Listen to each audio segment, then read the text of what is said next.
Wakati makabila mengine ikiwemo kutoka kanda ya kaskazini na yale ya kanda ya ziwa yakiendelea kudumisha utamaduni wa kurudi nyumbani mwisho wa mwaka kwa ajili ya kuimarisha mshikamano, kabila la Wahaya wamekuja na njia mbadala ya kuunganisha watoto na vijana wa kabila hilo wanaoishi mijini, ikilenga kuwafunza tamaduni zao.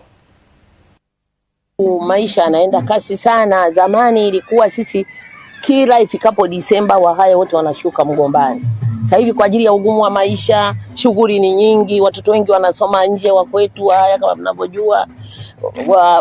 Wakija sasa likizo ni muda mfupi afiki Mgombani, na hatuwezi kuwaelewesha yote yale ya asili tukiwa hapa. Sasa ndio tumeona kwamba hii inaenda kupotea. Ni bora tuwakusanye kwa pamoja, hata wale wa mjini hapa ambao hawapati fursa kila mwisho wa mwaka kwenda nyumbani, wajifunzie utamaduni wetu hapa hapa. Lengo kubwa ni kuhifadhi, kukuza na kuutangaza utamaduni wetu kupitia watu. Kwa hiyo nia kwanza ni kuunganisha watu. Ili tamasha linaunganisha watu ambao itakuwa ni asilimia kubwa ni Wahaya, kuwaleta pamoja, lakini pia kujikumbusha zile tamaduni ambazo tumeshazisahau. Kwa mfano kula chakula sehemu moja, kupakua kwenye majani ya migomba, kukaa pamoja watu 10 mkala chakula pamoja, kucheza pamoja hizi ngoma za asili. Ni vitu ambavyo hukutani navyo mara kwa mara. Mtazamaji, usisahau kuendelea kuchangia kujibu swali la kimajoto ambalo linahoji umiliki holela wa vilipuzi na silaha za moto. Je, jamii inaelimishwa taratibu ili kuchukua hatua wanapoona zinakiukwa? Na mtazamaji, kwa nukta hiyo na sasa ni wasaa wa kibonzo cha leo kama kimeandaliwa na msanii Nathan Mpangala.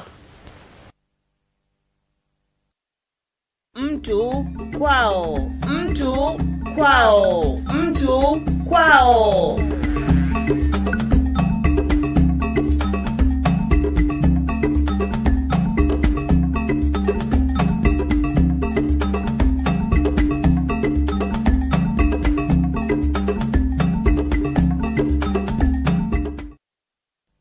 Mtazamaji, nikushukuru sana kwa kuwa pamoja nasi. Tumefikia tamati ya habari za jiji. Kwa taarifa ya habari ni hapo kesho saa 12 kamili asubuhi. Mimi naitwa Benjamin Mzinga, kwa niaba ya wenzangu wote ambao wameshiriki kukuandalia, tunasema hatuna la ziada. Tunakutakia tu utazamaji mwema vipindi vinavyofuata. Asanteni na kwaherini. Kwa sasa tafadhali endeleeni kutazama ITV Super Brand Afrika Mashariki popote pale mlipo duniani.